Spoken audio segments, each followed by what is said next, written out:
Mga Lodi, don't skip ads po tayo. Maraming salamat sa patuloy ninyong pagsuporta. Paki-like and share naman dyan mga Lodi. At sa mga gustong mag-donate sa ating GCash or regular na load, mag-comment lang po tayo. Para patuloy tayong makapag-upload ng mga bagong kabanata. Marami pong salamat. Subaybayan natin ang kwento ng isang kabataang nangarap para sa kanyang mga mahal sa buhay. Mula sa pinakamahina tungo sa pinakamalakas. Alamin natin ang kwento ng kanyang buhay. Kabanata 1891, Kabanata 1900. Kabanata 1891. Masyadong maraming pang-aapi, sa tingin mo ba kaya mong tiisin ang mga kahihinatnan? Sumiklab ang matinding galit sa mga mata ni Yehan. Ang ganitong pang-aapi ay nakapagpukaw na ng matinding galit sa kanyang puso. Mas mahalaga, hindi pwedeng matrap si Yehan dito sa Julio, kung siya ay matrap dito ng mga taong ito, kapag ang grupo ng mga malalakas na tao sa pangunahing bulwagan ay lumabas para makita siya, talagang hindi na niya maisip ang pag-alis. Haha, ang nakakatawa naman, mukhang ang pagkatalo sa 10 pinakamahuhusay na batang mandirigma ay nagpalaki na ng ulo mo, Piley, kaya't hindi mo na ako pinapansin, Fentian Pavilion. Ang mga tao ko mula sa Fentian Pavilion ay gustong patayin ka, Piley na lalaki, kaya't hindi ka na makakaalis ng buhay. Tumangala si Fenjijan at tumawa ng malakas, at pagkatapos ay pinakawala ng matinding galit sa kanyang mapagmataas na tingin, dahil hindi mo alam kung paano magpuri, hayaan mong ihatid kita sa impyerno, patayin. Nang bumagsak ang salitang patayin sa takip silim, nakita na ang mga disipulo ng Fentian Pavilion na hamarang sa daan ni Yehan ay isa-isang naglabas ng kanilang mga espada, at ang mga enerhiya ng espada ay umalon sa mundong ito, bumubuo ng isang patayan. Dito, mayroong 50 disipulo ng Fentian Pavilion, at mahigit sa kalahati ng lakas ng mga taong ito ay nasa antas ng kalahating hakbang na kataas-taasan. Ang nagninangas na espada ay umabot na rin sa antas ng kalahating hakbang na kataas-taasan. Ang ganitong puwersa ay lubhang makapangyarihan para sa ilang mga henyo. People ayan ng mga taong ito. Hehe, magsisimula na ang kasiyahan. Nang makita ito, lahat ng tao sa mundo ay tumitig sa eksena, at ang mga tao mula sa Fentian Pavilion ay lumabas upang harapin ang binata, sakto para makita nila kung gaano kalakas ang kalaban. Swoosh! Swoosh! Swoosh! Ang nakakatakot na enerhiya ng espada ay umalon sa mundo sa paligid ni Yehan, tinatakpan ang kalangitan sa itaas ng ulo ni Yehan, iniiwan ang mga tao sa loob na walang mapagtakasan. Digmaan. Hinugot ni Yehan ang kanyang espada na may seryosong ekspresyon, at ang nakakatakot na intensyon ng espada ay naging mga guhit ng puting kabayo na tumusok sa kalangitan, pinupunit ang lambat ng espada na tumatakip sa kanyang ulo. Sa paligid ni Yehan, ang mga figure na may nakakatakot na enerhiya ng espada ay lumipad patungo sa kanya. Sa sandaling ito, tila nalilibutan si Yehan ng libu-libong espada, sinusubukang gawin siyang isang hedgehog. Gayunpaman, nang ang ikalimang antas ng intensyon ng espada na pinakawalan mula sa katawan ni Yehan ay naging mga sinag ng espada, tulad ng 10,000 espada na pumapatay ng sabay-sabay, karamihan sa mga figure na pumalibot kay Yehan ay tinangay, maging ang ilan sa mga disipulo ng Fentian Pavilion na may parehong antas ng paglilinang gaya ni Yehan ay agad na napatay sa lugar, at ang pulang usok ay lumipad sa buong kalangitan. Sa sandaling ito, maging ang grupo ng mga kalahating hakbang na kataas-taasang makapangyarihan ay hindi mapigilan ang nakakatakot na ikalimang antas ng intensyon ng espada ni Yehan, at sila ay lahat ay umatras. Sa kawalan, ang tunog ng nagbabanggaan ng mga puwersa ay nagpaalog sa kalangitan, at ang nagbabanggaan ng mga puwersa ay sumabog ng sunod-sunod, na nag-ugong sa mundong ito ng matagal. Sa takip silim na ito, ang mga ekspresyon ng lahat ng mga taong nanunood mula sa nakapalibot na mundo ay nagyelo. Ang mga disipulo ng Fentian Pavilion ay sabay-sabay na lumabas, at karamihan sa kanila ay mga kalahating hakbang na kataas-taasang nilalang. Ang binata na may sirang braso ay hindi nasaktan, maging ang maraming disipulo ng Fentian Pavilion ay namatay na sa mga kamay ng binata na may sirang braso. Ikalimang antas ng intensyon ng espada, ang mga alingaw-ngaw ay totoo nga, ang taong ito ay nakaunawa ng ikalimang antas ng intensyon ng espada, ang ganitong makapangyarihang intensyon ng espada, ngunit ang kataas-taasan lamang ang makakaunawa nito. Gamit ang kapangyarihan ng ikalimang antas ng intensyon ng espada, lahat ng mga disipulo ng Fentian Pavilion ay maaaring mapigilan gamit ang isang galaw. Mukhang si Fenjijan ay nakasabunot ng bakal na plato sa pagkakataong ito. Narinig ko na ang taong ito ay nagtataglay pa rin ng maraming uri ng kapangyarihan. Ngayon ay hindi pa ito nahahayag. Sa pagitan ng langit at lupa, ang mga mata ng mga henyo sa iba't ibang puwersa ay nagyelo. Isang galaw lamang ang ginawa ni Yehan sa sandaling ito, at ang nakakatakot na kapangyarihan ay nagulat sa kanila. Kung gusto nilang harapin si Yehan, maliban na lang kung siya ay isang nangungunang henyo tulad ni Zhang Wushuang o ang grupo ng mga baliw sa listahan ng mga hari. Pailay ka? Nababaliw ka sa paglilinang. Isang madilim na ekspresyon ang nasa mukha ni Fen Jijan. Ang mga disipulo ng Fentian Pavilion ay napatay, at siya ay may nakakatakot na intensyon ng pagpatay sa kanyang puso na kailangang ilabas. Sa Muran, ang espada sa kanyang kamay ay hinugot na parang isang sinag ng liwanag na parang kidlat. Ang apoy na parang enerhiya ng espada ay kumalat sa mundo, at nang lumabas ang espada, tila ang mundo ay naging isang hurno sa takip silim. Nang makita ito, ang mga disipulong ng Fentian Pavilion na umatras sa paligid ay sumigaw ng may galit. Mula sa kanilang mga espada, may mga pagsabog din ng apoy at mga sinag ng espada na namumulaklak. Sa isang iglap, ang nakapalibot na espasyo kung saan naroon si Yehan ay ganap na naging isang dagat ng apoy, tulad ng napakalaking mga dragon ng apoy na umiikot sa langit at lupa. Ang nakakatakot na temperatura ay lalamunin si Yehan. Sagradong pamamaraan ng apoy ng Fentian Pavilion. Nang makita ang mga apoy at mga sinag ng espada na lumilipad sa buong kalangitan, ang mga tingin ng mga tao sa paligid ng mundo ay bahagyang nagbago. Fentian Pavilion, gaya ng iminumungkahi ng pangalan, naglalaro sila ng apoy upang mamuno sa rehiyon ng Tianshu. Ang kanilang kontrol sa apoy, inaangkin nilang pangalawa sa rehiyon ng Tianshu. Natatakot ako na walang sino man ang nang-ahas na mag-angkin ng bilang 1 ngayon. Maglaro ng apoy, mag-ingat sa pagsunog sa sarili. Si Yehan ay malamig na ngumiti kung ikukumpara sa paglalaro ng apoy. Ang mga nakababatang henerasyon, hindi pa siya natatakot sa sinuman sa ngayon. Bigla, ang nakakatakot na banal na apoy ni Suzuko ay pinakawalan mula sa katawan ni Yehan. Sa sandaling ito, pagkatapos na ilabas ni Yehan ang banal na apoy ni Suzuko, nakita niya ang mundo ang apoy at mga sinag ng espada na lumilipad sa kalangitan ay tila nakaharap sa isang likas na kaaway, at ang nakakatakot na temperatura ay napigilan ng banal na apoy ni Suzuko sa isang iglap. Wasakin. Uminom si Yehan, hawak ang banal na apoy ni Suzuko sa kanyang palad, na nagdulot sa mundo na maging isang nakakatakot na dagat ng apoy, at lahat ng mga disipulo ng Fentian Pavilion ay nalilibutan sa dagat ng apoy. Sa sandaling ito, isang nakakagulat na eksena ang lumitaw sa mga mata ng lahat.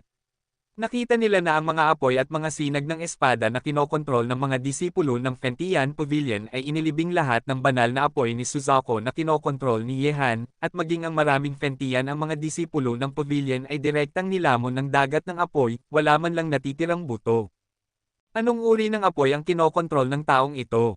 Mas nakakatakot pa ito kaysa sa apoy na kinokontrol ng Fentian Pavilion. Nagulat ang mga mata ni Tian Dijian. Kabanata 1892.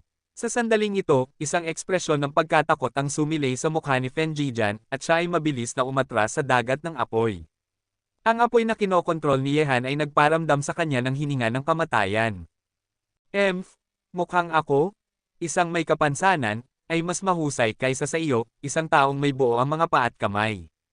Ngayon, kailangan mong magbayad ng presyo para sa pakikipag-ugnayan sa akin. Malamig ang tinig ni Yehan, isang nag-aapoy na espada ang natipon sa kanyang kamay sa takip silim, at humiwa mula sa kalangitan. Ang bilis ay parang apoy at kidlat, kaya't ang nagninangas na espada ay walang oras upang tumugon, may isang pagngisi at isang pagsabog, ang kanyang kanang braso ay naputol sa isang iglap. Agad-agad, isang nakakapangangilabot na hiyaw ang lumabas sa bibig ni Fen Jijan, na nagpatigil sa lahat ng mga matang nanunood sa paligid niya. Sino ang may kapansanan ngayon? Mahigpit ang tingin ni Yehan. Sino ang may kapansanan? Ang pangungusap na ito ay lumabas sa bibig ni Yehan, na nagdulot ng isang ekspresyon ng pagkamangha na sumilay sa mga nagulat na mata ng mundo.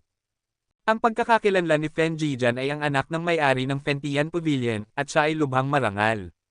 Bagaman ang kanyang talento at lakas ay hindi maihahambing sa kay Haring Fentian, maaari siyang ituring na isang lubhang natitirang henyo sa ilalim ng grupong ito ng mga baliw sa listahan ng mga hari sa langit. Gayunpaman, sa sandaling ito, hindi man lang nahuli ni Yehan ang isang pag-atake ng espada, at ito ay nasa ilalim pa rin ng pagkubkob ng maraming mga dalubhasa mula sa Fentian Pavilion.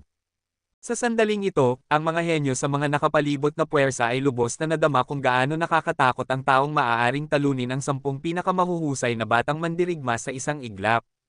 Maraming kalahating hakbang na kataas-taasang nilalang ang sumabak sa digmaan ng magkakasama, ngunit sila ay hindi pa rin kapantay niya. Sila ay patay o sugatan. Hindi ba't medyo nakakatakot ang taong ito? Lahat ng mga dalubhasa dito sa Fentian Pavilion ay hindi kapantay niya, at wala man lang silang karapatang saktan siya. Ang ganitong kapangyarihan, natatakot ako na hindi ito ang kanyang limitasyon. Sinasabing mayroon siyang maraming kapangyarihan, at hindi pa niya ito ipinakita sa kasalukuyang labanan. Sa paligid ng mundo, ang mga mata ng mga henyo ng iba't ibang puwersa ay seryoso, na may takot sa kanilang mga mata. Si Fenjijan ay pumunta upang subukan ang tubig, at nabigo ng husto. Kung sila ay nasa ganito noon, malamang na hindi nila magagawang samantalahin ang binata na may malakas na lakas sa pakikipaglaban. Hayop, ako, Fentian Pavilion, ay gusto kang mamatay ng walang lugar na ilibing ka.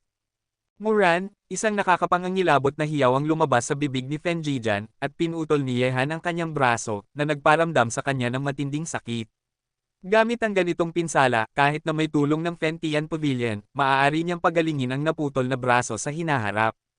Gamit ang mga braso na konektado, natatakot ako na hindi na ito kasing ganda ng dati. Anong karapatan mo para tumawa sa akin kung ikaw ay isang basura na umaasa sa Fentian Pavilion? Malamig ang tingin ni Yehan. Ngayon, puputulin ko ang iyong braso at hahayaan kitang matikman kung ano ang pakiramdam na tawaging may kapansanan. Sinaktan mo ako, ang batang Panginoon ng Fentian Pavilion, pinatay mo ang aking disipulo ng Fentian Pavilion, ikaw ay patay. Ako, Fentian Pavilion, ay tiyak na hahabulin at papatayin ka ng buong lakas, upang wala kang paraan upang pumunta sa langit at walang paraan upang makapasok sa lupa. Sa sandaling ito, ang mga mata ng mga dalubhasa ng Fentian Pavilion ay lubhang madilim din. Si Fenjijan ay ang anak ng may-ari ng Fentian Pavilion, at ang batang Panginoon ng Fentian Pavilion. Sa sandaling ito, ang kanyang kanang braso ay naputol na. Pagdating ng oras, ang may-ari ng Fentian Pavilion ay tatayo sa langit. Ang mga lalaki sa tuktok ng Pivot Region ay nagalit dahil dito. Ang Fentian Pavilion ay nagagalit, maging ang iba pang mga nangungunang kapangyarihan ay kailangang maingat na harapin ito. Ketawa-tawa. Ang isang mamamatay ay dapat magkaroon ng kamalayan na mapatay. Ito ay isang walang hanggang katotohanan. Maaari ba nilang payagan kang patayin ako sa Fentian Pavilion, ngunit hindi pinapayagan akong patayin ang iyong mga tao sa Fentian Pavilion? Nakangiting sabi ni Yehan. Ikaw na Pyle, bakit mo ikukumpara ang iyong sarili sa aking Fentian Pavilion? Isang araw, ipapapatumba kita sa harap ko, Fenjijan, at mamamanhik ka ng awa. Malupit siya na laging nasa ilalim ng proteksyon ng Fentian Pavilion ay hindi kailanman hahayaan si Yehan na mabuhay pa sa mundong ito. Ikaw, ang pangalawang henerasyon na ninuno, ay maaari lamang umasa sa Fentian Pavilion sa natitirang bahagi ng iyong buhay. Kung isang araw ang gusali ng Fentian Pavilion ay guguho, anong karapatan mo para maging mapagmataas? Walang pakialam ang tingin ni Yehan, tulad ng nagninangas na espada. Hindi ito ang unang pagkakataon na nakakita siya ng isang henyo na umaasa sa kapangyarihan sa likuran niya. Hindi niya pinapansin ang ganitong tao. Sa pagitan ng langit at lupa, lahat ng mga mata ay nakatutok kay Yehan at sa mga disipulo ng Fentian Pavilion. Sa sandaling ito, ang mga taong ito ay gustong harapin si Yehan, at kailangan nilang timbangin ito ng mabuti, maliban na lang kung mayroong isang tao dito na maaaring sugpuin si Yehan. Ang kataas-taasang kapangyarihan ay umiiral. Sa altar sa itaas ng banal na mata, sa sandaling ito, isang makapangyarihang aura ang kumalat mula rito. Naramdaman ito, si Yehan, na handa nang umalis, ay hindi tumigil. Nang ang mga mata ng mga henyo ng lahat ng puwersa ay nakatingin sa altar ng teleportasyon, si Yehan ay nagmamadaling nagtungo sa malayong kawalan na parang isang itim na liwanag. Ngayon na ang ilang malalakas na lalaki ay lumabas na mula sa banal na libingan, si Yehan ay natural na hindi nang ahas na manatili dito ng matagal. Kung ito ay ang nangungunang malakas na lalaki sa lahat ng puwersa, si Yehan ay walang pagkakataon na umalis sa oras na iyon. Nang makita si Yehan na umalis, ang mga henyo ng nakapalibot na mundo ay hindi nagsabi ng marami. Sa mundong ito kung saan nirerespeto ang mga malalakas, walang sino man ang nang-ahas na manginis sa iyo kung ang iyong kamao ay sapat na matigas. Kung hindi, maaari ka lamang masunog. Isang taong tulad ni Jian ay nag-iinsulto ng walang habas. Sa sandaling ito, sa ilalim ng mapanuring mga mata ng mga henyo ng iba't ibang puwersa sa nakapalibot na kalangitan, nakita ko ang isang puting damit na parang nyebe na figure na dahan-daang lumilitaw mula sa altar ng teleportasyon. Isang ekspresyon ng pagkamangha ang sumilay sa mga mata ng lahat sa mundo. Bagaman ang taong iyon ay nagkunwaring lalaki, hindi pa rin niya mapigilan ang kanyang nakakaakit na alindog. Kabanata 1893. Isang sulyap ay nakakaakit sa lungsod, at isang ngiti ay nakakaakit sa bansa. Bagaman ang babaeng iyon ay kasing lamig ng yelo, at taglay niya ang makapangyarihang kalooban ng isang hari sa kanyang buong katawan, ngunit ang walang kapantay na mukha ay mas nakakaakit kaysa sa anumang babae sa mundo. Sino ang babaeng ito? Gamit ang ganitong anyo, kaya niyang makipagkompetensya sa anak na babae ng muling pagkabuhay. Bukod pa rito, ang kanyang lakas ay nakakatakot. Hindi ko pa naririnig ang tungkol sa isang kakaibang babae sa Tianshu region dati. Maaari kayang isang disipulo siya ng isang malakas na tao na hindi pa umaalis sa bundok dati. Nang makita ang paglitaw ng babae mula sa angkan ng Kang, anumang babae sa mundong ito ay mapapahiya sa harap niya. Ang mga disipulo ng lahat ng puwersa sa mundong ito ay tila lumulubog dahil sa kanya, hindi makalabas. Sa mga tuntunin ng hitsura, ang mga babae ng lahing Kang ay maituturing na bilang isa sa mundo. Sa mga tuntunin ng lakas, ang mga babae ng angkan ng Kang ay hindi nagpapahuli sa sinumang henyo sa mundong ito. Isang napakagaling na babae, isang bayani sa mundo, sino ang hindi matutokso. Walang pakialam ang mga mata ng babaeng Kang. Dahan-dahan siyang naglakad, at pagkatapos tumingin sa mundo, hindi niya nakita ang figure ni Yehan. Sa sandaling ito, nakakuha na siya ng isang sulatin, ngunit para sa sulatin sa kamay ni Yehan, gusto niya ring makuha. Sa oras na ito, sa altar sa likuran ng babaeng Kang, isang makapangyarihang aura ang muling kumalat, at agad-agad, ang mga figure ng mga malalakas na lalaki ay naglakad palabas dito. Banal na bundok, nagninangas na langit na pavilion. Nang makita ito, ang mga disipulo ng iba't ibang puwersa na nagtipon na sa kawalang ito ay mukhang magalang, ngunit nang makita ng malakas na lalaki sa Fentian Pavilion ang kakilakilabot na anyo ni Fen Jijan at ng iba pa, isang nakakatakot na galit ang agad na sumabog mula sa kanyang katawan, kumalat. Jijan, sino ang gumawa nito? Lubos na nagalit ang malakas na lalaki sa Fentian Pavilion. Si Fen Jijan ay ang anak ng pinuno ng pavilion, at sumama siya sa Mad Saint Mountain Range, ngunit ang kanyang braso ay naputol. Yehan, na tinalo ang 10 pinakamahuhusay na batang mandirigma, gusto ko siyang mamatay. Isang mabangis na dagandong ang umalangaw-ngaw mula sa bibig ni Fen Jijan. Sa sandaling ito, tila gusto niyang ilabas ang lahat ng galit sa kanyang puso. Sinabi na ang mga mata ng mga makapangyarihang lalaki na lumabas mula sa libingan ng santo ay bahagyang nagbago. Ang taong nang ahas na putulin ang braso ng anak ng may-ari ng Fentian Pavilion, ay may tapang na nagparamdam sa maraming henyo na mas mababa. Nang marinig ng malakas na lalaki sa Fentian Pavilion ang mga salitang ito, ang mga alon ng intensyon ng pagpatay na nagulat sa mundo ay pinakawalan mula sa kanyang katawan. Paano mo nang ahas na saktan ang aking batang Panginoon ng Fentian Pavilion? Wala siyang lugar sa Tianshu region. Malamig ang mukha ng malakas na lalaki ng Fentian Pavilion, at sinadya niyang iniwan si Fenji's sword sa labas ng libingan ng santo, upang pigilan ang Fen Jijan na makapasok sa libingan ng santo at makasalubong ang mga aksidente. Hindi inaasahan, ang braso ni Fen Jijan ay naputol pa rin ng isang tao. Kapag nalaman ito ng Pavilion Master, tiyak na magagalit siya. Kahit na ang binata ay may parehong pinagmulan gaya ng Fentian Pavilion, maaaring hindi niya mapigilan ng Fentian ang galit ng pinuno ng Pavilion. Tunay na matapang na putulin ang braso ng batang Panginoon ng Fentian Pavilion, ngunit sayang hindi ko nakita ang taong iyon. Walang pakialam ang tingin ng malakas na lalaki ng Rashomon, ngunit hindi ito isang bagay na pinansin nila. Sa oras na ito, ang mga mata ng mga malalakas na lalaki ng mga pangunahing puwersang ito ay nakatutok na sa babaeng Kang. Matapos mawala ang babaeng Kang mula sa bulwagan, orihinal nilang nais na pumunta sa pasukan ng banal na libingan at maghintay para sa mga nakakuha ng sulatin na lumitaw, upang agawin ang sulatin, hindi inaasahan, ang babaeng Kang ay lumitaw na sa pasukan ng libingan ng santo. Mukhang pagkatapos makuha ang sulatin, ito ay teleport palabas ng banal na libingan. Ang malalakas na mata ng iba't ibang puwersa ay nakatingin sa babaeng Kang. Naramdaman nito, ang ekspresyon ng babaeng Kang ay nanatiling hindi nagbabago, siya ay nanatiling walang pakialam, at may isang nakakatakot na aura ng hari sa kanyang mga mata. Batang babae, bagaman hindi ko pa nakikita ang iyong pinagmulan sa ngayon, maaari mo bang ipahiram sa amin ang sulatin na iniwan ng baliw na santo? Nauunawaan nilang lahat na kapag nasa kanyang mga kamay na ito, walang dahilan para ibalik ang mga hiniram na bagay. Nang marinig ito, ang babaeng Kang ay tila hindi narinig ang mga salita ng makapangyarihang tao ng Taiyin Hall, at naglakad palayo sa kawalan sa sarili niya. Nang makita ito, ang malakas na lalaki sa Taiyin Palace ay nagyelo. Siya ay isang immortal na malakas na lalaki na may mataas na katayuan, ngunit sa sandaling ito ay hindi pinapansin siya ng isang junior. Hindi niya ito pinapansin. Ang mga tingin ng mga nakapalibot na makapangyarihan ay bahagyang nagbago rin, ngunit mayroon ng isang mahinang puwersa na umaagos mula sa kanilang mga katawan. Ang sulatin sa katawan ng babaeng Kang ay nagparamdam sa kanila ng tukso, kahit na ang nasa likuran niya ay may suporta ng mga malalakas na tao, nais nilang agawin ito. Pagkatapos ng lahat, ang Mad-Jihad Physique ay ang walang kapantay na martial arts na nagpaparamdam sa anumang malakas na tao sa ilalim ng Emperador ng Langit na umibig dito. Junior, masyadong mapagmataas ka. Ngayon, tila tinuruan kita para sa mga nasa likuran mo. Lubos na madilim ang mga mata ng malakas na lalaki sa Taiyin Palace, at ang makapangyarihang kapangyarihan ay umagos mula sa kanyang katawan at natipon sa palad. Bigla, ang nakakatakot na malaking kamay ng langit ay lumitaw mula sa kawalan sa likuran ng babaeng Kang.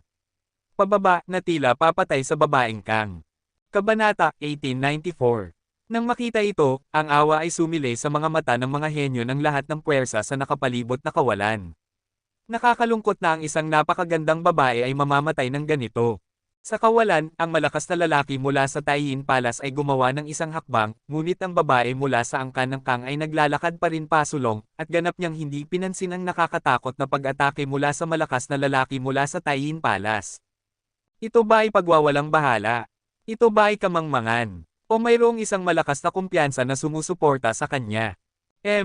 Karapat-dapat ka bang turuan siya? Walang kabuluhan, habang ang malaking kamay ng malakas na lalaki sa Taiyin Palace ay bumaba na patungo sa babae ng angkan ng Kang, isang walang pakialam na tinig ay biglang lumabas sa mundong ito, at sa tinig na iyon, mayroong isang aura ng pagiging makapangyarihan sa buong mundo. Sa sandaling ang aura na iyon ay pumulibot sa nakapalibot na mundo, ang mundo ay agad na nabilanggo. Tila mayroong isang di nakikitang puwersa ng pagkabilanggo sa kawalang ito na maaaring magbilanggo sa lahat ng bagay sa mundo. Ang anumang nilalang ay mukhang maliit sa harap ng puwersang ito. Sa sandaling iyon, ang nakakatakot na malaking kamay ng malakas na lalaki sa Taiyin Palace ay biglang nabasag na parang salamin. Sa dilim, hindi niya nakita ang malakas na lalaki na gumawa ng isang hakbang, at ang pag-atake ng immortal na malakas na lalaki sa Taiyin Palace ay nawasak na.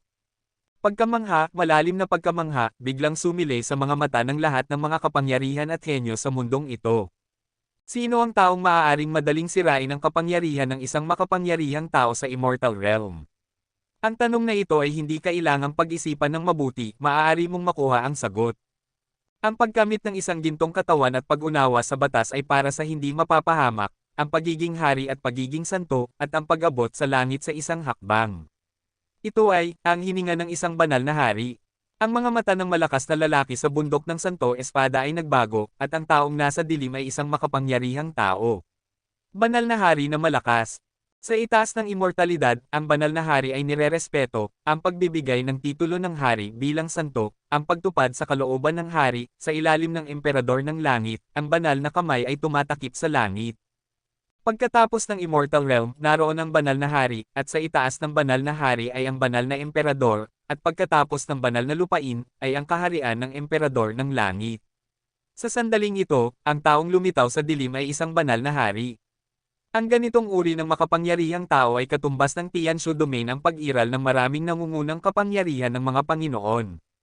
Ngunit ngayon, ang ganitong malakas na tao ay lumitaw na dito, at tila siya ang malakas na tao sa likuran ng babaeng iyon. Banal na hari, mayroong isang banal na hari na nakatayo sa likuran ng babaeng ito. Kaya pala't nang ahas siyang baliwalain ang Immortal Realm. Gamit lamang ang isang banal na hari, kaya niyang patayin ang isang grupo ng mga eksperto sa Immortal Realm gamit lamang ang isang iwagayway ng kanyang kamay. Ang ekspresyon ng pagkamangha ay kumalat sa pagitan ng langit at lupa.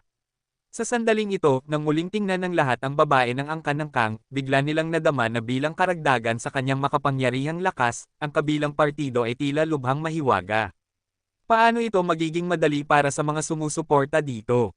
Hindi lumingon ang babaeng Kang, kaya ano naman kung Immortal Realm para sa kanya? Ano naman kung banal na hari? Ngayon na siya ay ipinanganak sa angkan ng Kang, paano siya magiging mahina? Taiyin Palace? Kumilos laban sa ating patriarch. Ang kwentang ito, ako, ang banal na hari, ay isusulat muna ito. Sa kawalan, ang walang pakialam na tinig ay muling dumating. Sa sandaling ito, pagkatapos malaman na ang isang banal na hari ay lumitaw sa mundong ito, lahat ng puwersa kahit na ang mga malalakas ay hindi na nang ahas na maging mayabang. Ito ay itinuturing ng magalang para sa banal na hari na hindi gumawa ng isang nakakagulat na pagpatay. Sa sandaling ito, ang mga puwersa tulad ng bundok ng Santo Espada, Fentian Pavilion at iba pang mga puwersa ay medyo maswerte. Ang taong gumawa ng hakbang ay ang Taiyin Hall, hindi sila. Kapag nahaharap sa galit ng banal na hari, ang mundong ito ay masisira. Ikaw na kamahalan, bagaman ikaw ay isang banal na hari, paano naman na walang banal na hari sa aking Taiyin Hall? Bukod pa rito, ang aking Taiyin Hall ay isa sa 12 bulwagan ng universo. Sabi ng malakas na lalaki ng Taiyin Hall na may pangit na ekspresyon. Ang iyong Taiyin Palace ay walang halaga sa mga mata ng banal na haring ito, at gayon din ang iyong Chenkon 12 Palaces. Sa pagitan ng langit at lupa, ang walang pakialam at maringel na banal na hari ay nanag sa langit, at ang banal na hari ay nagalit, ang dugo ay umagos sa mga ilog, at ang mga bangkay ay umabot ng libu-libong milya. Nang marinig ito, ang malakas na lalaki sa Taiyin Palace ay nagyelo. Paano nang ahas ang isang banal na hari na baliwalain siya sa 12 palasyo ng langit at kun? Narinig ko na mayroong isang nakakatakot na henyo sa inyong Chenkon 12 halls. Kapag dumating ang araw na iyon, makikipagkita ako sa kanya sandali. Kahit na ito ay ang presyo na binayaran mo para sa ginawa mo ngayon. Bigla, ang babaeng Kang ay lumingon, ang kanyang walang pakialam at makapangyarihang tinig ay nagulat sa lahat. Nang araw na iyon, anong araw iyon? Nang makita ang babae ng angkan ng Kang na umalis ng walang pag-aalala, ang malakas na lalaki ng Taiyin Temple ay mukhang lubos na pangit. Ang kabilang partido, habang hayagang binabaliwala ang kanyang Taiyin Temple, ay hindi pinansin ang 12 templo ng universo. Gayunpaman, sa likuran ng babaeng iyon ay nakatayo ang isang nakakatakot na hari na banal na makapangyarihang tao. Ang mga makapangyarihang tao sa Taiyin Palace ay hindi nang ahas na maging mayabang. Kapag kanilang ininsulto ang banal na hari na makapangyarihang tao na hindi pa lumilitaw dito, ang mga tao dito sa Taiyin Palace ay tiyak na hindi makakaligtas. Sino ang banal na haring iyon?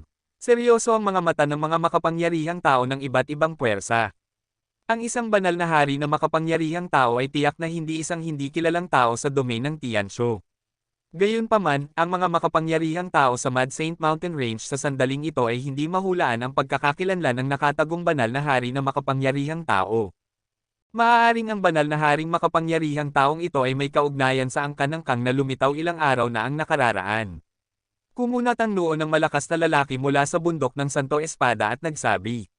Dahil dito, ang iba't ibang puwersa ay nag-alala pa nga sa mga mahuhusay na disipulo na sinanay sa labas, dahil sa takot na ang mga tao ng Kang ay saisalakay sa mga natitirang junior na ito. Kahit ano pa man, ang mga pagkakakilanlan ng babaeng ito at ng malakas na tao ng banal na hari ay lubhang kainahinala.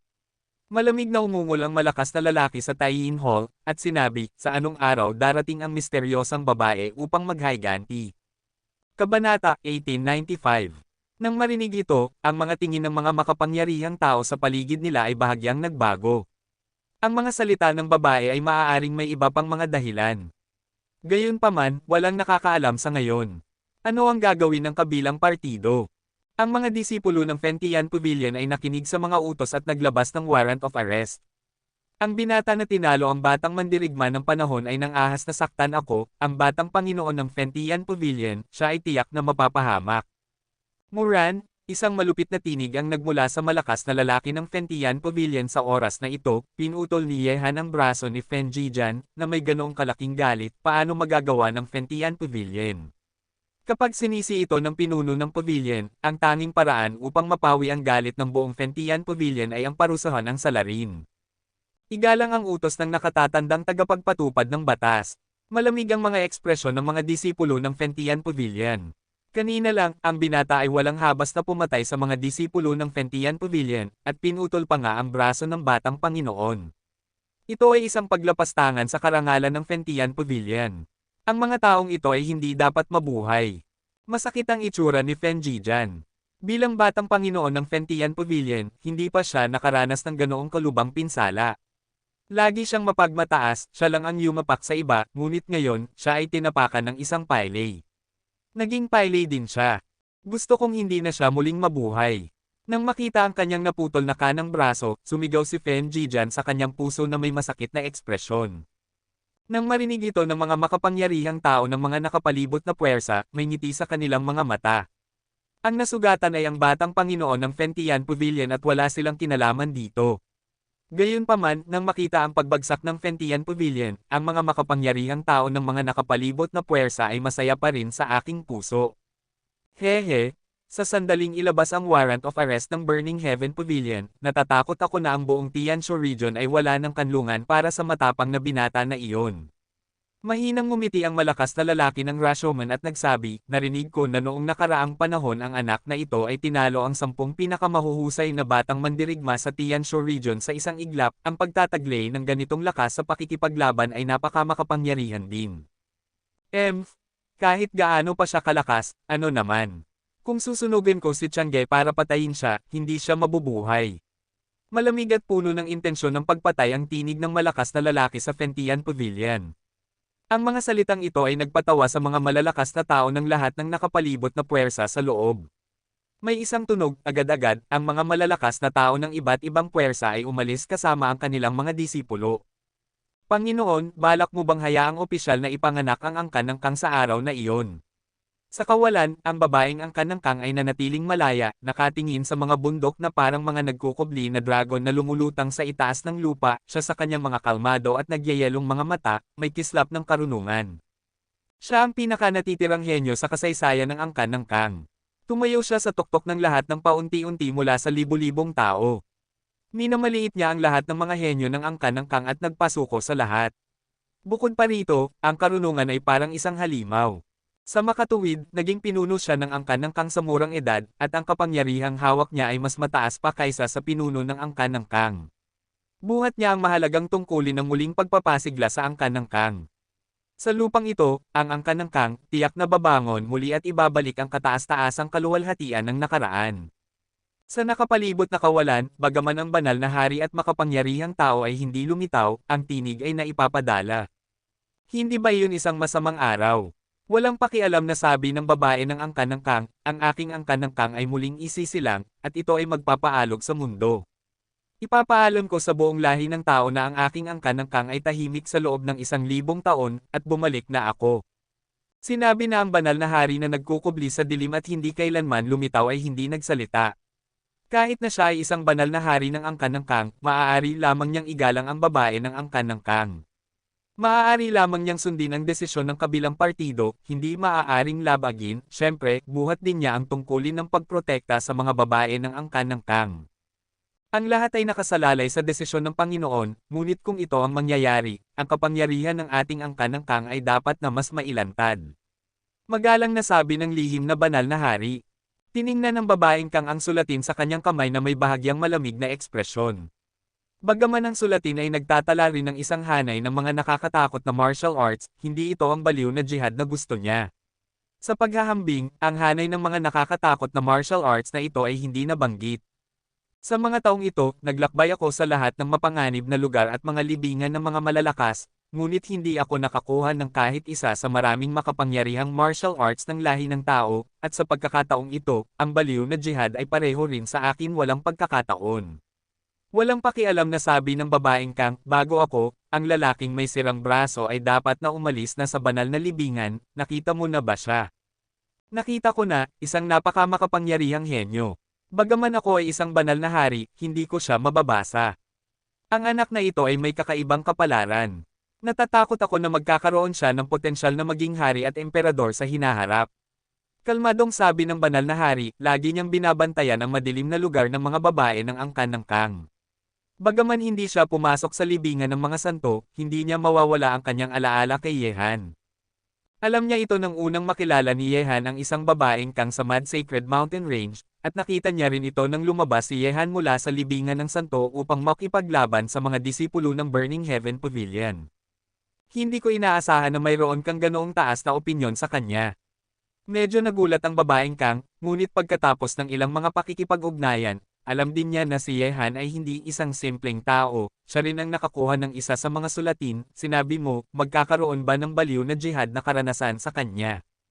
Kung kailangan ito ng Panginoon, maaari ko siyang patayin at bawiin ang sulatin. Sabi ng babaeng Kang, ang kailangan ko ay maaari lamang makuha sa aking sariling lakas.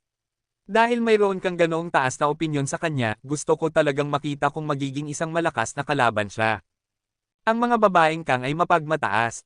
Siyempre, mayroon din siyang puhunan para maging mapagmataas. Kahit na sa mga tuntunin ng talento at lakas, ang mga babaeng Kang ay nakakatakot. Sila ay mga henyo ng parehong henerasyon.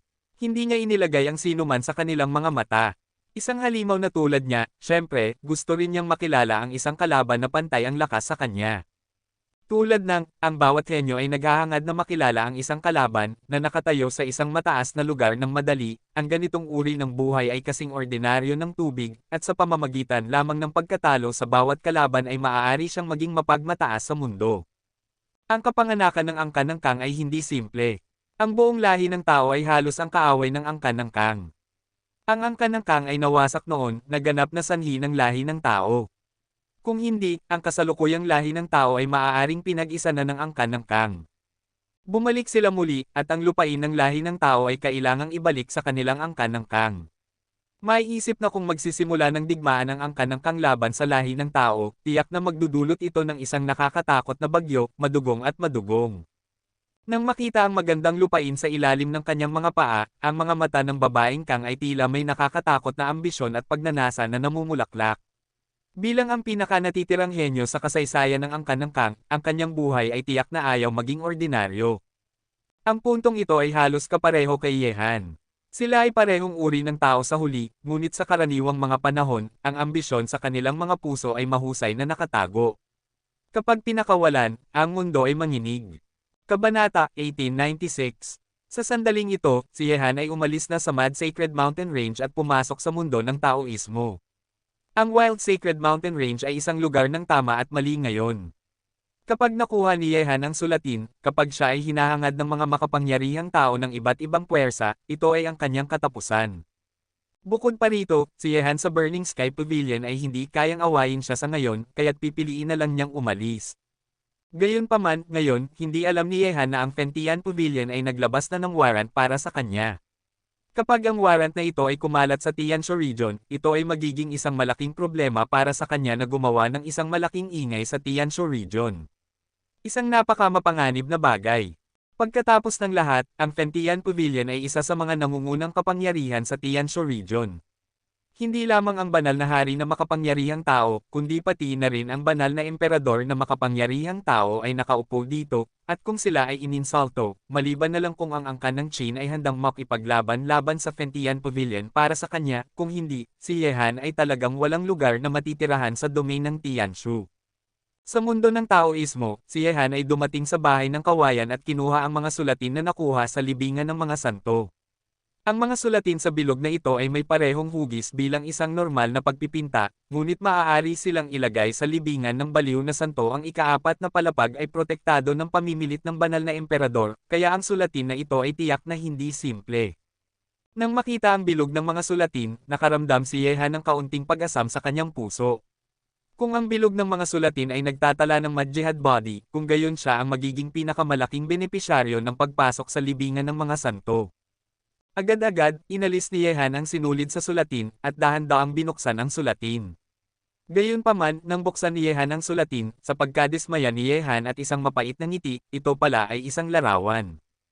Ang taong nasa sulatin ay makapangyarihan at mapagmataas, ang kanyang mga mata ay walang kapantay na mayabang, ang kanyang mga daliri ay nakaturo sa langit, at ang kanyang ekspresyon ay masuwean, na parang ang langit na ito ay walang halaga sa kanyang mga mata.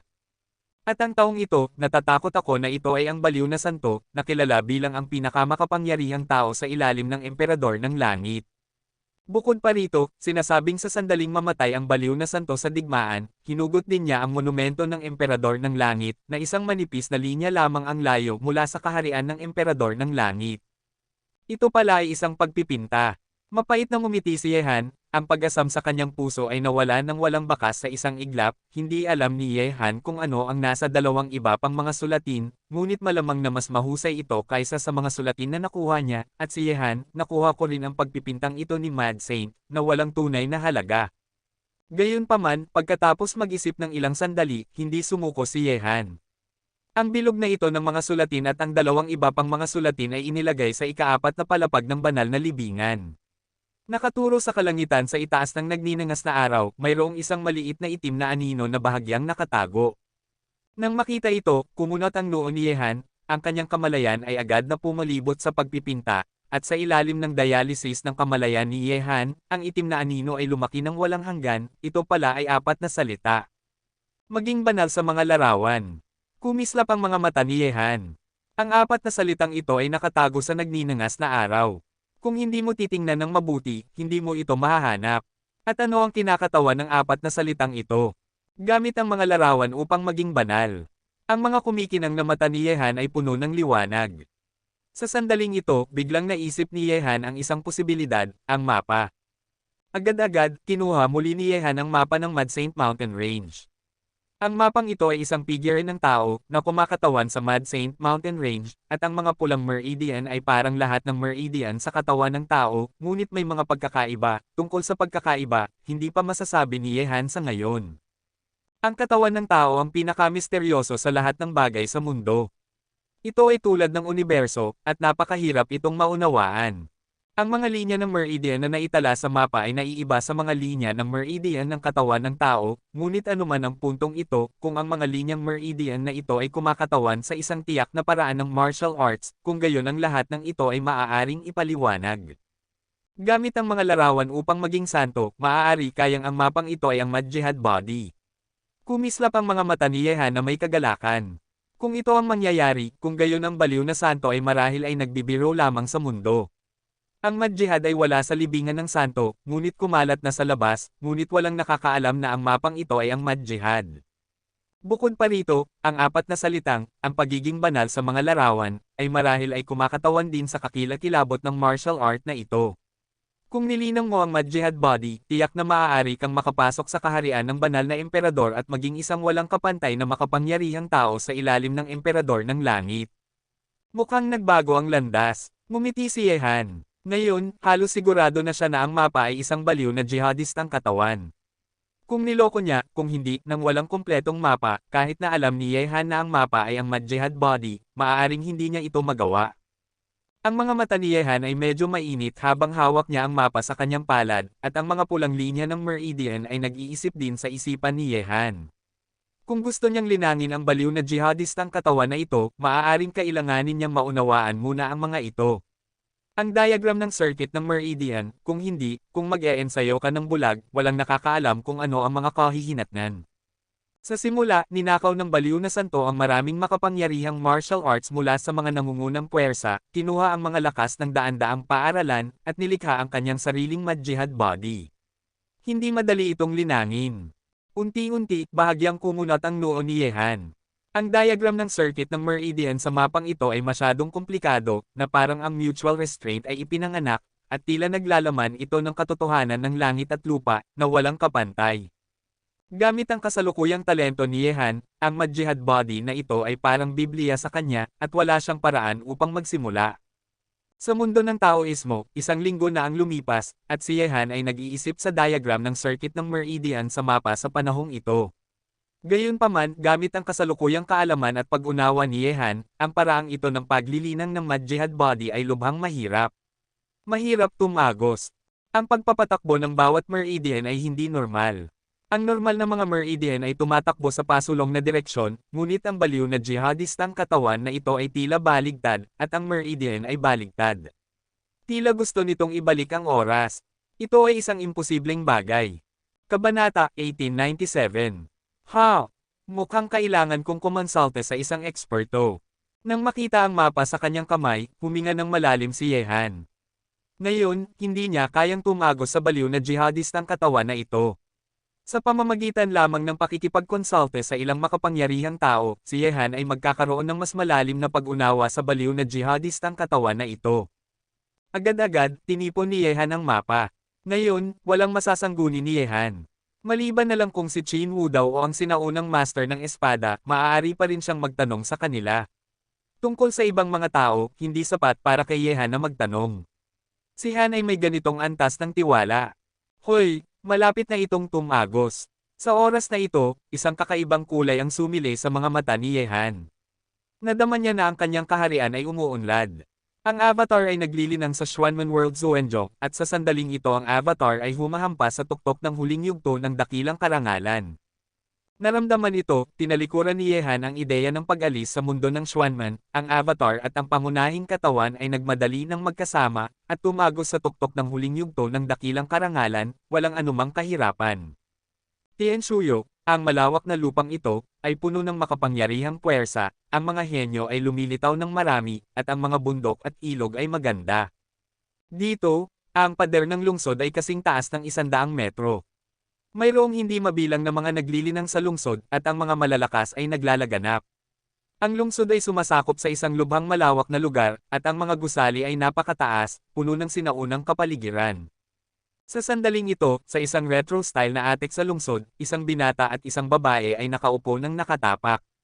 Mayroong isang coffee table sa pagitan nila. Sa mesa, ang singaw ay tumataas at ang bango ng tsaa ay umaapaw. Ang libingan ng baliw na santo ay talagang bumukas na. Mukhang ang pinakamalapit na hanay ng bundok ng baliw na santo ay talagang masigla, umaakit ng sunod-sunod na mga tao. Hindi ko alam kung sino ang magiging maswerteng tao kapag ang libingan ng baliw na santo ay bumukas sa pagkakataong ito. May ngiti sa sulok ng kanyang bibig, ang binata ay sumipsop mula sa kanyang tasa ng tsaa. Hindi ka ba sasali sa kasiyahan? Ito ang libingan ng baliw na santo.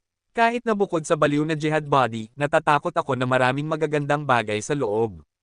Sa tapat ng binata, ang babae ay kinagat ang kanyang mga labi at ngumiti, ang buhok sa magkabilang panig ng kanyang mga templo ay umihip sa hangin. At ang pagsasayaw, ang ngiting iyon, ay nagparamdam sa nakapalibot na tanawin na mapatla sa paghahambing. Nang marinig ito, tiningnan ng binata ang magandang babae, mahinhin na ngumiti, at nagsabi, paano naman ang libingan ng baliw na santo? Siya ay isang taong gusto kong lagpasan. Bukod pa rito, kung ikukumpara sa iyo, ang libingan ng santo ay napakagaan. Ngayon, sa halip na pumunta sa libingan ng santo, mas mabuting gumugol ng mas maraming oras sa kanya. Nang marinig ang mga salitang ito, ang ngiti sa mukha ng babae ay naging mas malawak pa. Natatakot ako na ang babae ng angkan ng kang lamang ang makakapantay sa kanyang ngiti. Narinig ko na ang aking pangalawang kapatid ay nasa Mad Sacred Mountain Range din kamakailan, at tinalo ang 10 pinakamahuhusay na batang mandirigma sa Tianshu region sa isang iglap. Oo, ang kanyang pangalan ay unti-unting nagsimulang sumikat sa Tianshu region. Ang kanyang talento ay hindi nagpapahuli sa iba. Kahit ako ay pareho, inaasahan ko talaga ang isang mas kamangha-manghang pagganap mula sa kanya. Nang maisip ang pantay na natitirang binata na uminom ng magkasama, isang matinding ekspresyon ng pag-asam ang lumitaw sa kanyang mukha. Sa Tianshu region, hindi pa siya nagkaroon ng ganoong mga inaasahan para sa anumang batang henyo, ngunit si Yehan ay naiiba, dahil iyon ang kanyang nakatakdang kapatid, at umaasa siyang ang kanyang kapatid ay makakatayo sa pinakamataas na lugar at makakatingin pababa kasama niya tanawin. Ang batang babae ay ngumiti sa sulok ng kanyang bibig at nagsabi, ang 10 pinakamahuhusay na batang mandirigma sa Tianshu region ay walang halaga, ngunit ito ay isang magandang panimulang punto para sa kanya. Matapos talunin ang mga taong ito sa isang iglap, karapat-dapat na siyang harapin ang lahat ng puwersa.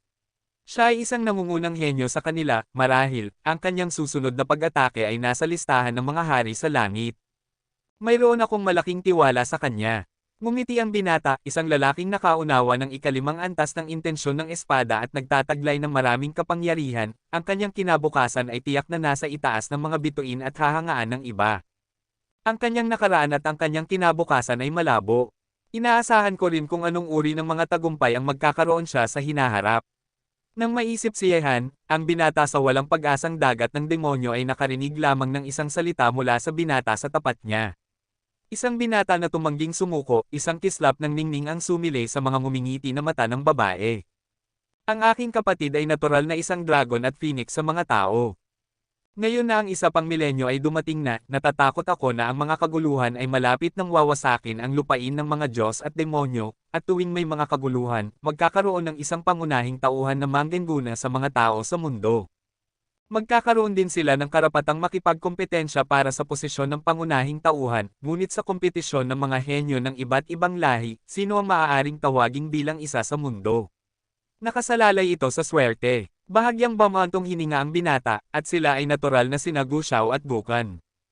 Tinalo ni Yehan ang 10 pinakamahuhusay na batang mandirigma sa Tianshu region sa isang iglap. Si Gu Xiao at Guqin ay natural na nakakaalam nito. Gayunpaman, si Yehan ay unti-unting sumikat sa Tianshu region, na inaasahan din nina Gu Xiao at Guqin, isang natitirang henyo na tulad ni Yehan, alam nilang lahat na palaging may isang araw na sila ay sisikat. Ngunit sa sandaling ito, sa labas ng malayong pormasayon, isang lalaking nasa katanghaliang gulang ang naglakad sa kawalan. Tiningnan niya ang marilag na sinaunang gusali sa harap niya, at ang tingin sa kanyang mga mata ay medyo komplikado. Ito ang lugar na ayaw niyang puntahan, ngunit ito rin ang lugar na kailangan niyang puntahan. Ang mundo dito ay tila isang pormasayon, at sa nakapalibot na hangin, may mga malalakas na puwersa na inilalabas. Kapag hinawakan ng isang tao ang puwersang ito, sila ay tatamaan na parang isang sakuna.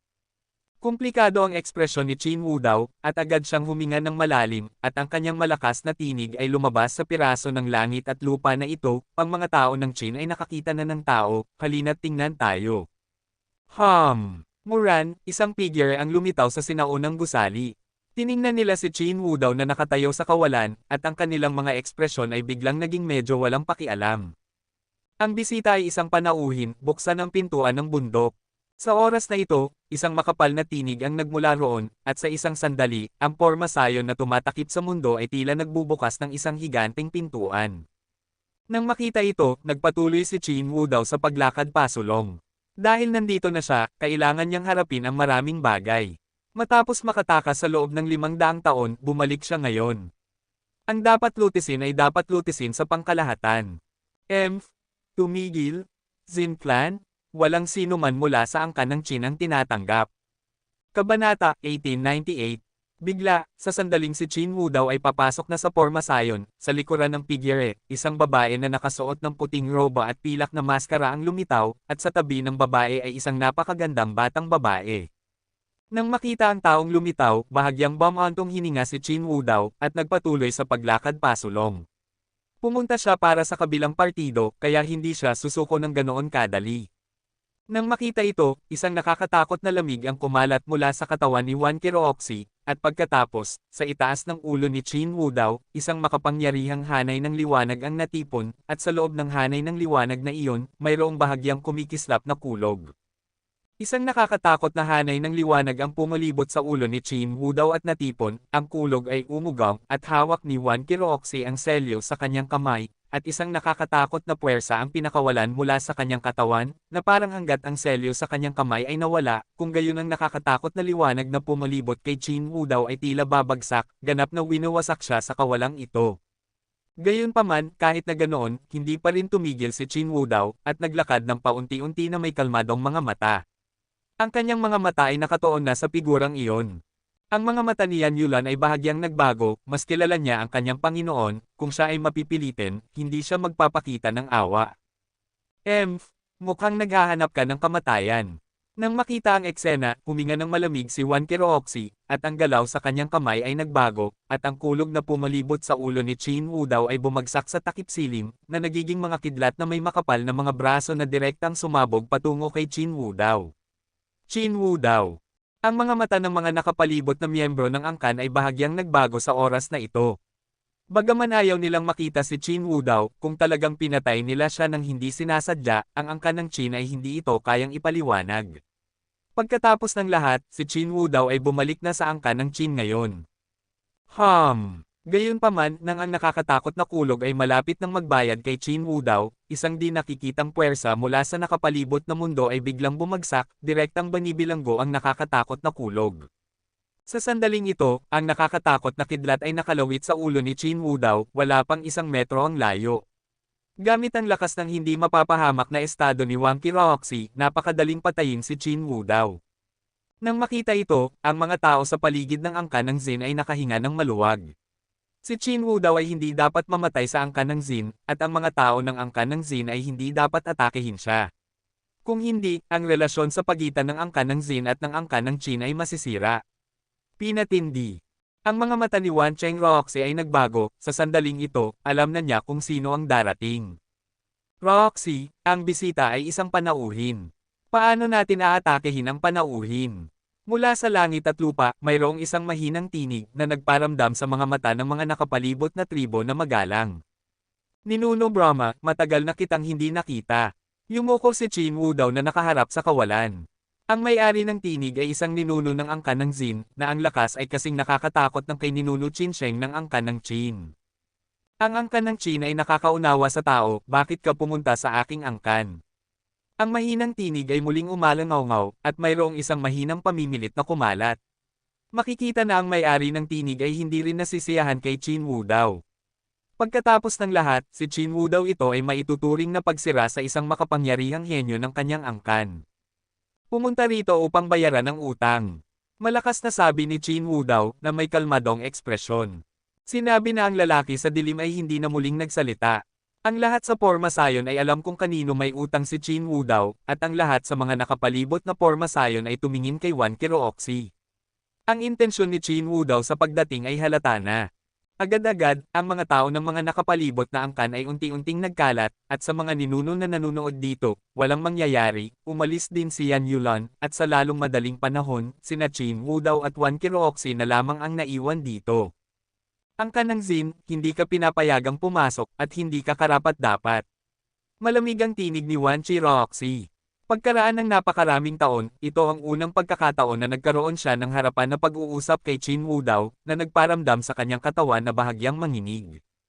Ngayon, ako, Qin Wu daw, ay pumunta rito nang walang dala. Maliban sa buhay na ito, maaari mong gawin ang anumang bagay. Tahimik na sabi ni Qin Wu daw. Marami siyang utang sa babaeng nasa tapat. Ngayon na siya ay bumalik, gagawin niya ang kanyang makakaya upang bayaran ang kanyang mga utang. Kung gayon, kukunin ko ang iyong buhay. Malamig ang tingin ni Wan Qiruoxi, at ang dalawang puwersa, ang isa ay yin at ang isa ay yang, ay patuloy na umuugong sa kanyang katawan, na parang hindi niya mapigilan ang galit na ito sa sarili. Bago ang batang iyon ay hindi makapaglipad ng mag-isa, kailangan kong iligtas ang aking buhay para sa kanya. Kaya, maliban sa buhay na ito, maaari kong tanggapin ang anumang gusto mo. Kalmadong sabi ni Qin Wu daw, buhay, bagaman ito ay kanya oo, ngunit hindi na ito sa kanya, dahil hindi na siya nabubuhay para sa sarili, inilagay na niya ang lahat ng kanyang pag-asa kay Yehan, isang walang kapantay na henyo. Para sa akin, ayaw mong isuko ang iyong buhay, ngunit para sa maliit na hayop na iyon. Bigla ay tumawa ng malakas si Wan Qiruoxi.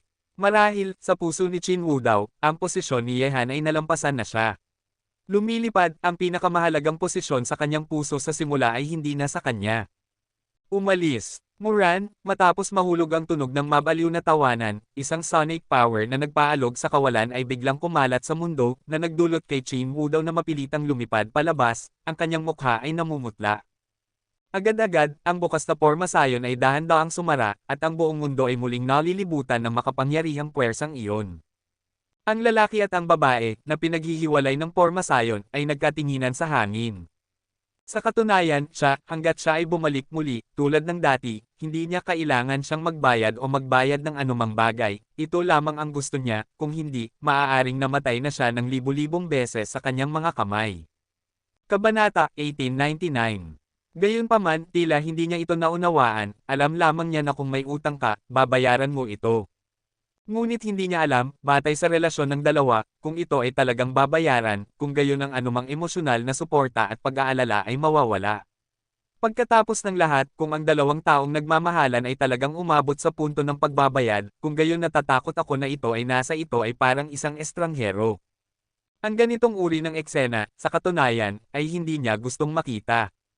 Kung mayroong ganoong araw, kung kinakailangan, mas gugustuhin kong ibigay ang aking buhay para sa iyo, kahit na masira ang daan ng muling pagkabuhay, hindi ako mag-aatubili. Kumislap ang mga mata ni Qin Wu daw ng pagkadalubhasa sa buhay, siya ang mga salitang ito ay nagparamdam sa katawan ni Wan Qiruoxi, na tila medyo baliw, na manginig. Agad-agad, umikot si Qin Wu daw at umalis. Ang kanyang mga yapak ay medyo mabigat sa kawalan, na parang may dala siyang napakaraming bagay sa kanyang katawan, ngunit hindi maintindihan o malalaman ng mga tagalabas. Si Wan Qiruoxi ay mukhang medyo baliw, ngunit ang tingin sa isang mata na nakalantad sa ilalim ng kanyang pilak na maskara ay naglalaman ng napakarami sa sandaling ito. Kabilang dito, mayroong sama ng loob, pagpatay, at sakit. Marahil, mayroong kahit isang kaunting pagmamahal na nakatago ng napakatagal.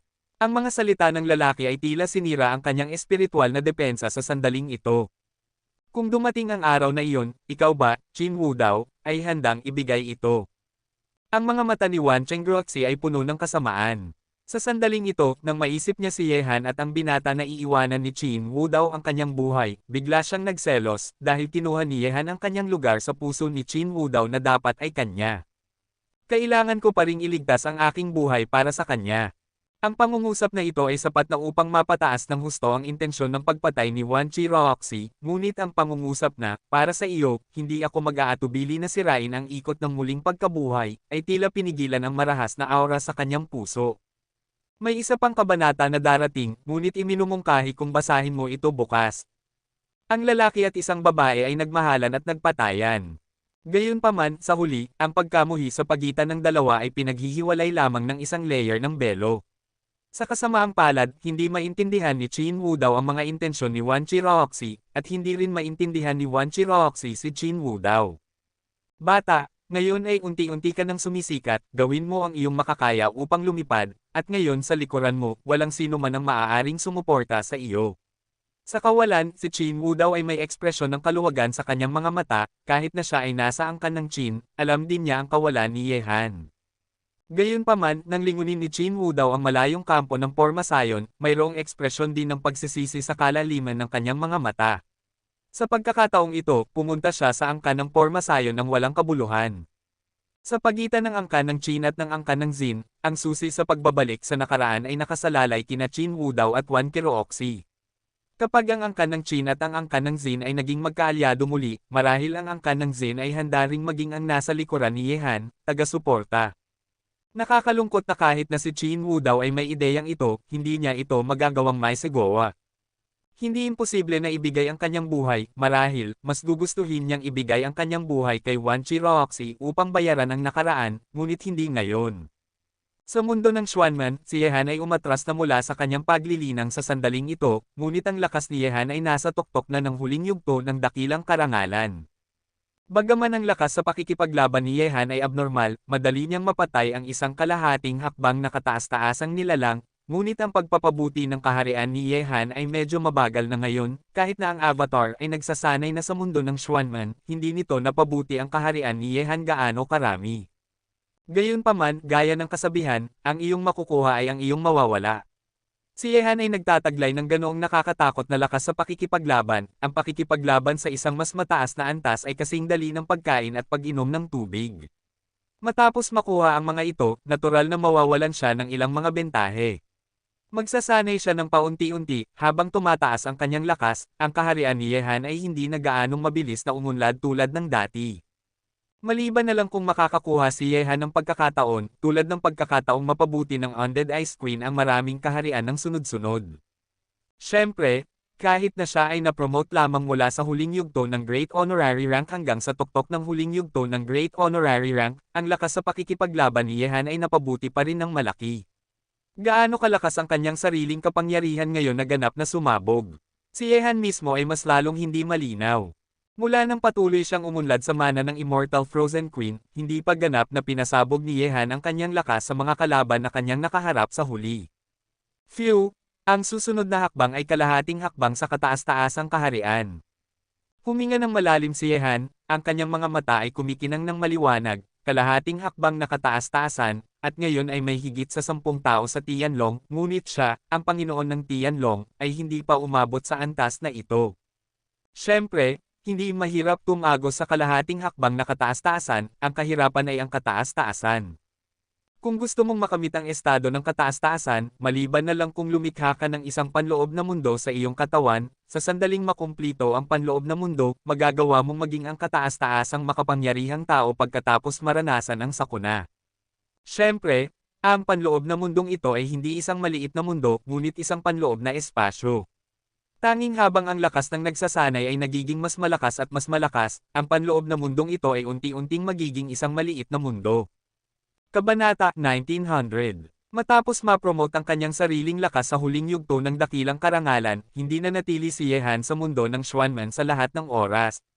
Ang kasal sa Yaoqi Palace ay malapit na, at kailangan pa ring magmadali ni Yehan sa Yaoqi Palace.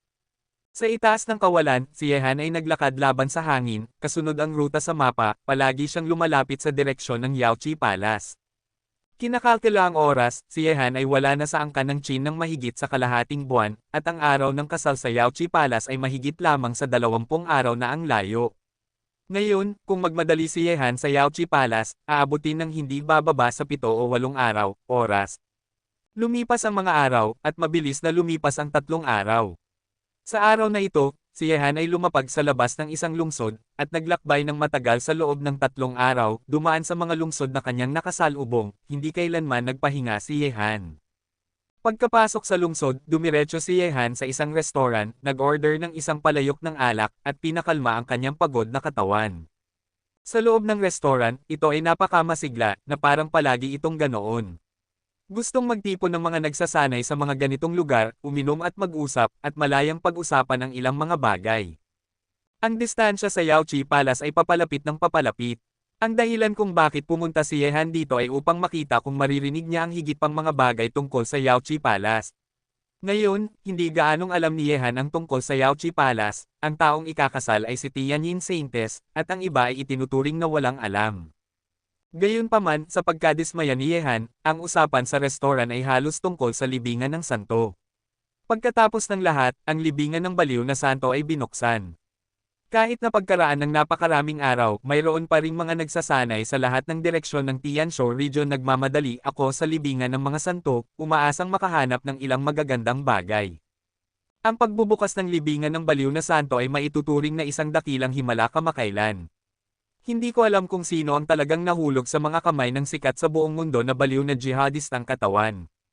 Wala pa akong naririnig na balita tungkol sa baliw na jihad, at kahit na ang isang taong pumapasok sa libingan ng santo ay nakakuha ng baliw na jihad, hindi ito magpapakita ng kahangalan. Gayunpaman, narinig ko na ang batang Panginoon ng Fentian Pavilion ay naputol ang braso sa labas ng banal na libingan. Ngayon na ang Fentian Pavilion ay naglabas ng warrant of arrest, natatakot ako na ang lalaking iyon ay mahuhuli sa lalong madaling panahon. Totoo iyon. Sinasabing ang taong pumutol sa braso ng batang Panginoon ng Fentian Pavilion ay ang lalaking tinalo ang 10 pinakamahuhusay na batang mandirigma sa Tianshu Region sandali na ang nakakaraan, at ang kanyang pangalan ay Yehan. Ito ang unang pagkakataon na sumikat sa rehiyon ng Tianshu. Akala ko ang lalaking ito ay magpapatuloy sa paggawa ng ilang katanyagan sa rehiyon ng Tianshu. Hindi ko inaasahan na siya ay magiging napakatapang na putulin ang braso ng batang Panginoon ng Fentian Pavilion. Narinig ko na ang Panginoon ay lubos na nagalit tungkol sa bagay na ito, at si Haring Fentian ay umalis na rin sa Fentian Pavilion, at sinasabing hinahanap niya si Yehan. Napakahirap na maiwasan ang warrant of arrest mula sa Fentian Pavilion. Natatakot ako na ang lalaking tinalo ang 10 pinakamahuhusay na batang mandirigma sa Tianshu Region ay magiging isang flash in the pan lamang sa Tianshu Region. Sa sandaling ito, nang marinig ang mga tinig na ito mula sa paligid, bahagyang nagbago ang mukha ni Yehan. Ang Fentian Pavilion ay talagang naglabas ng warrant of arrest para sa kanya. Natatakot ako na hindi magtatagal ay matutuklasan siya. Nang maisip ito, kumunat ang noo ni Yehan. Nahaharap sa makapangyarihang Fentian Pavilion, wala siyang lakas ng loob ngayon. Bukod pa rito, ang kasal sa Yaoqi Palace ay malapit na, ayaw ni Yehan na habulin ng mga malalakas na tao ng Fentian Pavilion sa oras na ito, kaya tahimik na umakyat si Yehan sa silid na kanyang in-reserve. Agad-agad, si Yehan ay nagsuot na ng human skin mask, at upang maiwasan ang mga aksidente na makilala ng mga tao ng Fentian Pavilion, direktang isinuot ni Yehan ang kanyang pharmacist robe sa kanyang katawan. Ngayon, ang pagkakakilanlan ni Yehan ay isang batang 4 na bituing alchemist, maliban sa sirang braso na maaaring i-connecte siya kay Yehan, ang lahat ng iba pa ay nagbago. Walang lugar para kay Yehan na kumilos ng walang ingat. Nahaharap sa matayog na puno ng Fentian Pavilion, si Yehan ay mukhang napakahina sa harap nito. Upang maiwasan ang gulo, kailangan lamang niyang baguhin ang kanyang hitsura. Ngayon na ang Yaoqi Palace ay malapit ng ikasal, kung sa oras na ito si Yehan ay hahabulin ng mga malalakas na tao ng Fentian Pavilion, kaya tiyak na mapapalampas ni Yehan ang magandang pagkakataong ito upang mahanap si Yeqing. Matapos gawin ang lahat ng ito, bumalik si Yehan sa restaurant, nagpalit ng mesa, at muling nag-order ng ilang pagkain at inumin. Ngayon, hindi na niya kailangang mag-alala tungkol sa mga tao ng Fentian Pavilion sa ngayon. Ang restoran ang pinakamagandang lugar upang humingi ng impormasyon maliban sa ilang mga organisasyon na responsable sa investigasyon. Sa Southern God Territory, nakita lamang ni Yehan ang Chenelo bilang ang pinakamaalam na organisasyon. Tungkol sa Yaochi Palace, natural na gustong malaman ni Yehan ang higit pa tungkol dito. Ang Yaochi Palace ay kilala bilang isa sa mga nangungunang kapangyarihan sa Tianshu region at may mahabang kasaysayan. Ngayon ay kasal pa nga ito sa 12 palasyo ng langit at kun. Gamit ang kombinasyon ng dalawa, ang ganoong kalaking lakas, kahit na sa buong rehiyon ng Tianshu, kakaunti ang nang-ahas na makipagkumpara sa kanila. At bilang ang nangungunang kapangyarihan sa Tianshu region, marahil ay maraming makapangyarihang tao sa loob ng Yaochi Palace, maging ang angkan ng Qin ay may makapangyarihang banal na emperador, ang ninuno na si Qin Sheng, at ang Yaochi Palace ay tiyak na may makapangyarihang banal na emperador na namamahala, na makapangyarihan. Tungkol sa kataas-taasan, Immortal Realm, iyon ay tiyak na isang nakakatakot na bilang, o ang banal na hari, natatakot ako na higit pa sa isa. Si Ye Qing ay pumasok sa isang napakalakas na puwersa upang magsanay, syempre hindi ito at utol si Yehan, ngunit pagkatapos na paghiwalayin ng napakatagal, hindi pa rin alam ni Yehan kung ano ang lagay ni Ye Qing ngayon. Gaano nakalayo ang pag-unlad ng kanyang lakas? Masaya ka ba sa Yaochi Palace? Ang kasalukuyang Tianshu region ay malapit ng maging mas masigla. Habang papalapit ang takdang araw ng kasal sa pagitan ng Yaochi Palace at ng 12 palasyo ng Chen Kun, ang mga inanyayahang makapangyarihang puwersa mula sa ibang mga rehiyon ay nagsimulang unti-unting lumitaw sa Tianshu region na. Hindi ba tama iyon? Narinig ko na kahit ang angkan ng Yi mula sa Chanshuan Domain ay dumating na. Sila ay isa sa 12 sinaunang angkan. Ang kasanayan sa pagpana ng kanilang ninuno ay walang kapantay, at tumawid sila sa mundo. Minsan silang bumaril at pumatay sa siyam na anak ng angkan ng Jinwoo. Ang hanay ng pana ng angkan ng Yi ay sikat sa buong mundo, walang kapantay sa mundo, maaaring masira ang anumang nagtatanggol na porma sayon sa mundo, sa digmaan laban sa ibang mga lahi, ang kontribusyon ng angkan ng Yi sa lahi ng tao ay hindi maiiwasan. Hindi lamang ang angkan ng Yi sa Chanshuan region. Narinig ko na ang Fuzong ay inanyayahan din ng Yaochi Palace. Gamit ang kabaitan at awa ng Fuzong upang iligtas ang mga tao mula sa buong mundo, tiyak na pupunta sila upang bumati sa oras na iyon. Mukhang ang Daozang ay nasa kanilang listahan ng imbitasyon din. Ang dalawang pinakamatandang kapangyarihan sa Great God and Demon Continent ay lilito ng sunod-sunod. Ang ganitong uri ng eksena ay maituturing na isang daang bulaklak na namumulaklak. Gamit ang napakaraming puwersa na darating upang bumati, natatakot ako na magkakaroon ng maraming kayamanan na lilito sa oras na iyon. Nakakalungkot na ang mga taong tulad ko na hindi inanyayahan ay walang pagkakataong makita ito.